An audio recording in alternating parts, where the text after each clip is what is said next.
नमस्कार तपाईहरू सबैलाई हार्दिक स्वागत छ। म प्रकाश पाण्डे। आजको यस भिडियोमा चाहिँ हामीले पशु बच्ला तथा मासुजात ऐनमा भएका मुख्य मुख्य व्यवस्थापन साथै हाल नेपालमा पशु बच्ला तथा मासुजात ऐन जुन चाहिँ कार्यान्वयन हुन नसक्नेका कारणहरू के हुन् व्याख्या गर्नुहोस्, उल्लेख गर्नुहोस् भन्ने लोकसेवा सम्बन्धीको प्रश्नमा छलफल गर्नेछ। ल है त साथीहरू सुरु गरौँ है त।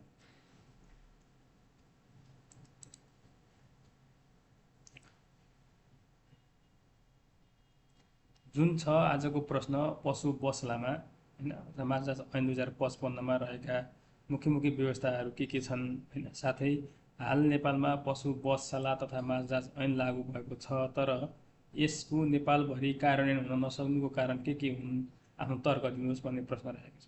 जुन चाहिँ यस प्रकार रहेका छन् भन्छ मुख्य मुख्य व्यवस्थाहरू। अब यसमा चाहिँ खास गरी बसलाई स्थापना र सञ्चालनका कुराहरू गरेको छ। जुन चाहिँ यसमा चाहिँ बसलाई स्थापना गर्नको निम्ति सरकारी क्षेत्र गैर सरकारी क्षेत्रले पनि यो निजी व्यक्तिले संस्थाले पनि हैन वडा कार्यालयको सिफारिस अथवा सम्बन्धित प्रपोजल भन्छ, प्रस्तावना भन्छ, प्रस्तावना सहितको हैन सम्बन्धित जिल्ला हेर्ने पशु सेवा क्षेत्रको कार्यालयहरू अथवा विज्ञ केन्द्रहरू, पशु अस्पतालहरूमा निवेदन दिनुपर्छ भन्ने कुराहरू गरेको छ। र निजी व्यवसायहरूले पनि ऐन वा नियमावली बमोजिम आफ्नै मासु निरीक्षकको व्यवस्था आफै गर्नुपर्छ भन्ने कुराहरू पनि यो ऐनमा व्यवस्था गरेको छ। त्यसपछि यो पशु बस्लाको पूर्वाधार र मापदण्डका कुराहरू व्यवस्था गरेको छ। जुन चाहिँ स्वस्थ अथवा चाहिँ रोगी पशुहरूलाई चाहिँ छुट्टा छुट्टै स्थानमा राख्नुपर्छ भन्ने कुराहरू गरेको छ। र पशु वध गर्नु अघि पशु स्वास्थ्य परीक्षण एन्टिमार्टम, जुन चाहिँ पशु वध गर्नु अघिलाई एन्टिमार्टम भन्छ, पशुलाई वध गरिसकेपछि परीक्षण गर्ने कार्यलाई चाहिँ पोस्टमार्टम भनिन्छ। पोस्टमार्टम गर्ने ठाउँ पनि अलग्गै हुनुपर्छ भन्ने कुराहरू व्यवस्था गरेको छ। बिहोस बनाउने, रगत निथुर्ने, छाला काट्ने, मासु सफा गर्ने वा आन्द्रा भुँडी सफा गर्ने बेग्ला बेग्लै ठाउँको व्यवस्था हुनुपर्छ भन्ने कुराहरू ऐनमा व्यवस्था गरेको छ। भेडा, बाख्रा, राँगो, भैँसी, सुँगुर, बँदेल र पन्छी जातका लागि छुट्टा छुट्टै वध गर्ने स्थान हुनुपर्छ भन्ने पनि व्यवस्था गरेको छ।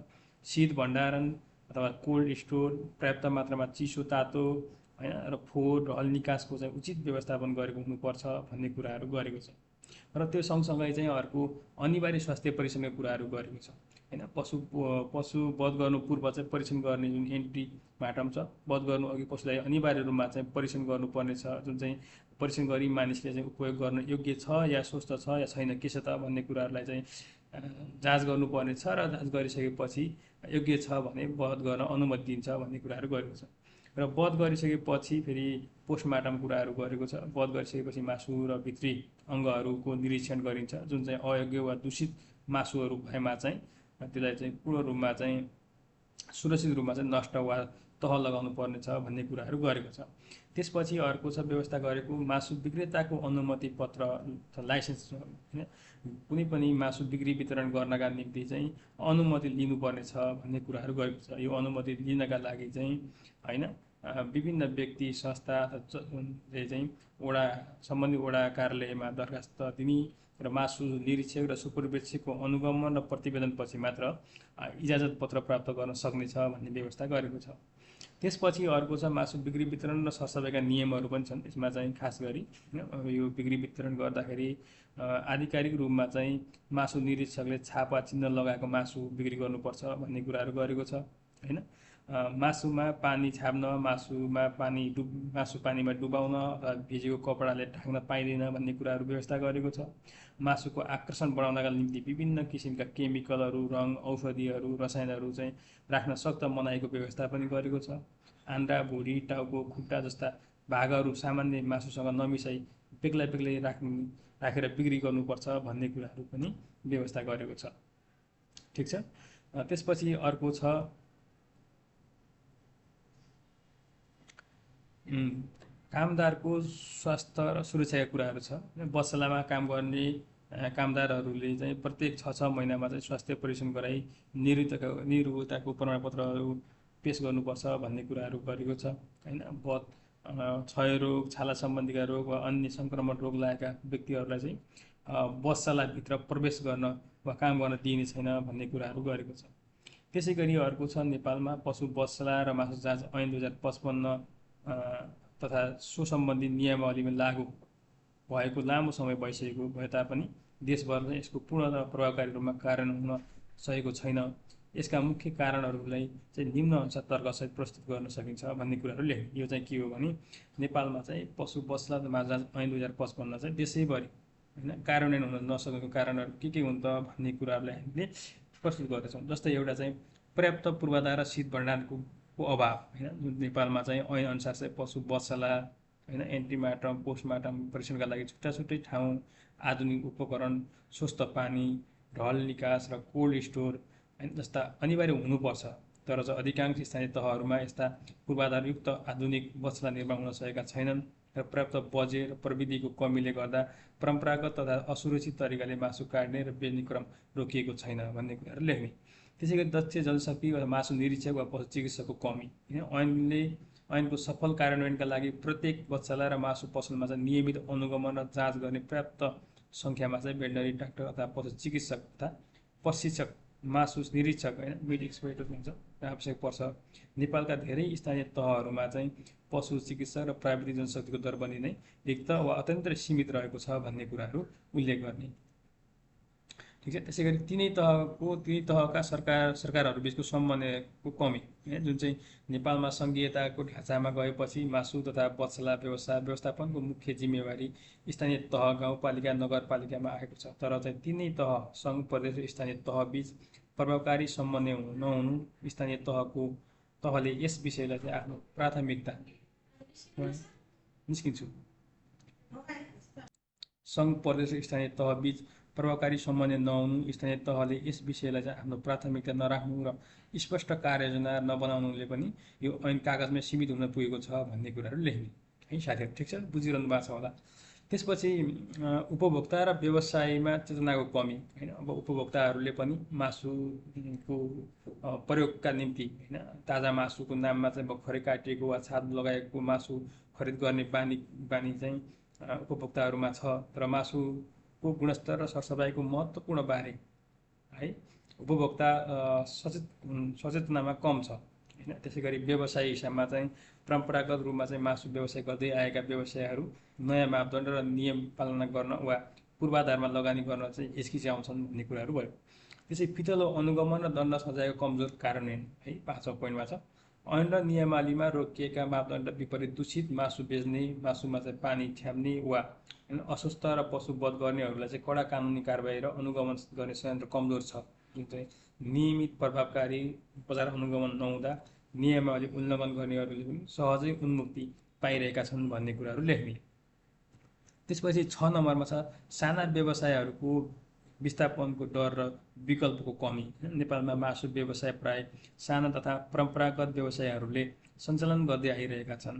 ऐनका कडा मापदण्डहरू एकैपटक लागू गर्दा उनीहरूको रोजीरोटी गुम्ने खतरा रहन्छ। सरकारले उनीहरूलाई व्यवस्थित बसला तथा अनुदान विकल्प नदिई ऐनमा मात्र कडाइ गर्दा कार्यान्वयनमा व्यावहारिक जटिलता आएको छ भन्ने कुराहरू लेख्ने है।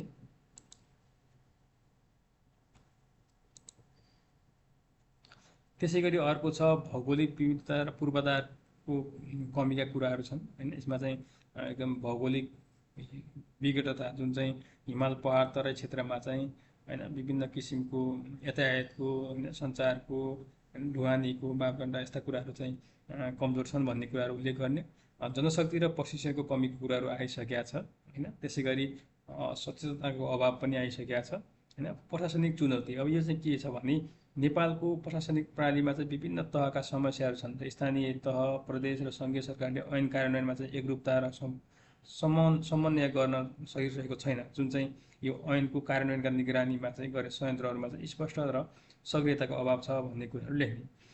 त्यसपछि अर्को छ 11 नम्बरमा राजनीतिक हस्तक्षेप। जो चाहिँ स्थानीय तहमा चाहिँ ऐनको प्रभावकारी कार्यान्वयनमा अवरोध उत्पन्न गर्छन्। जुन चाहिँ कतिपय अवस्थामा चाहिँ स्थानीय नेताहरूका दबावका कारण ऐनको पालनामा ढिला सुस्ती हुन सक्छ। यो विशेष गरी ठुला व्यवसाय र स्थानीय नेताहरू बिचको सम्बन्धका कारण चाहिँ हुने गर्दछ भन्ने कुराहरू। त्यसै गरी 12 नम्बरमा छ वित्तीय स्रोतको अभाव। ऐनमा प्रभावकारी कार्यान्वयनका लागि आवश्यक वित्तीय स्रोतहरूको कमी छ। जुन चाहिँ पूर्वाधार निर्माण, जनशक्ति, तालिम, उपकरण खरिदमा चाहिँ आवश्यक बजेट नपुग हुँदा पनि यो ऐन लागू गर्नमा समस्या छ भन्ने कुराहरू लेख्नु। अब अन्य कुराहरू वैकल्पिक उपायहरूको अभाव हुन्छ। ऐनलाई चाहिँ कार्यान्वयनका लागि वैकल्पिक उपाय वा स्थानीय सन्दर्भमा चाहिँ उपयुक्त विधिहरूको अभाव छ, जुन चाहिँ कतिपय ठाउँमा ऐनको ठोस विकल्प वा यसलाई चाहिँ प्रभावकारी बनाउन आवश्यक नयाँ नीतिहरूको चाहिँ विकास र कार्यान्वयनमा ढिलाइ भएको छ भन्ने कुराहरू उल्लेख गर्नुपर्छ। त्यसै गरी सांस्कृतिक र सामाजिक कारणहरू नेपालमा विभिन्न समुदाय जातिहरूको सांस्कृतिक र धार्मिक परम्पराहरूले चाहिँ मासु उत्पादन र उपभोगमा चाहिँ ठुलो भूमिका खेल्छ। यी परम्परागत अभ्यासहरूलाई चाहिँ एकका एक परिवर्तन गर्न कठिनाइ हुन्छ, जसले गर्दा चाहिँ ऐनको कार्यान्वयनमा चाहिँ समस्या आउँछ भन्ने कुराहरू लेख्ने। त्यसै गरी 15 नम्बरमा छ कानुनी र प्रशासनिक कमजोर छ। अब यो चाहिँ नेपालमा कार्यान्वयन गर्ने कानुनी संरचना प्रशासनिक प्रणाली कमजोर हुनसक्छ, जुन चाहिँ ऐनको पालना गर्नका लागि आवश्यक कानुनी प्रावधानहरूको प्रभावकारी कार्यान्वयन र प्रशासनिक सहयोगको अभाव पनि रहेको छ भन्ने कुराहरू यो हामीले 15वटा बुझ्दा के हुन्छ भने नेपालमा पशु बत्सला तथा मासुजात ऐन आए तापनि तर यसलाई चाहिँ नेपालभरि चाहिँ कार्यान्वयन हुन नसक्नु कारणहरू के हुन् त भन्ने कुरा एउटा चाहिँ प्रश्न हो। यसैमा रहेर हामीले 15वटा कारणहरू लेख्न सक्छौँ र त्यसपछि हामीले अन्तिममा लेख्नुपर्छ कि एउटा चाहिँ लामो प्रश्न होइन 10 नम्बरको प्रश्न अथवा 15 नम्बरको प्रश्न आयो भने हामीले कन्क्लुजन लेख्नुपर्ने हुन्छ, जुन चाहिँ अन्तिममा भनेर लेख्ने हो। अब मैले यसरी लेखिरहेको छु तपाईँहरूलाई। यी तर्कहरूलाई विश्लेषण गर्दा स्पष्ट हुन्छ कि नेपालमा पशु वत्सला तथा मासुजात ऐनको देशव्यापी कार्यान्वयनका लागि मात्र ऐनको अस्तित्व प्राप्त छैन। यसलाई चाहिँ प्रभावकारी बनाउन विस्तृत रणनीति, स्रोतहरूको उचित व्यवस्थापन, जनशक्ति विकास र स्थानीय सन्दर्भलाई ध्यानमा राखेर सुधार गर्नुपर्ने आवश्यक छ। नेपालमा मासु जाँच ऐन कार्यान्वयन नहुनुमा केवल कानुनको कमी मात्र नभई भौगोलिक पूर्वाधारको अभाव, जनशक्तिको कमी, राजनीतिक प्रशासनिक प्राथमिकताको अभाव, जनचेतनाको कमी मुख्य जिम्मेवार छन्। यसको समाधानका लागि सार्वजनिक, निजी र साझेदारी पिपी भन्छ होइन, जुन पिपिई मोडलमा चाहिँ आधुनिक बसला निर्माण गर्न स्थानीय तहमा प्राविधिक जनशक्ति थप्ने र व्यवसायलाई तालिम र अनुदान दिएर व्यवस्थित बनाउनु आवश्यक छ भन्ने कुराहरू लेख्ने। धन्यवाद। ठिक छ, यहाँहरूलाई कस्तो लाग्छ? तपाईँको सल्लाह सुझावको निम्ति मनपर्छ भने सेयर गर्नुहोला, लाइक गर्नुहोला, कमेन्ट गर्नुहोला। अझै पनि केही यहाँहरूलाई सुधार गर्नु छ, अझै तपाईँहरूलाई केही जिज्ञासा छ भने प्लिज कमेन्ट गर्नुहोला। धन्यवाद। नमस्कार।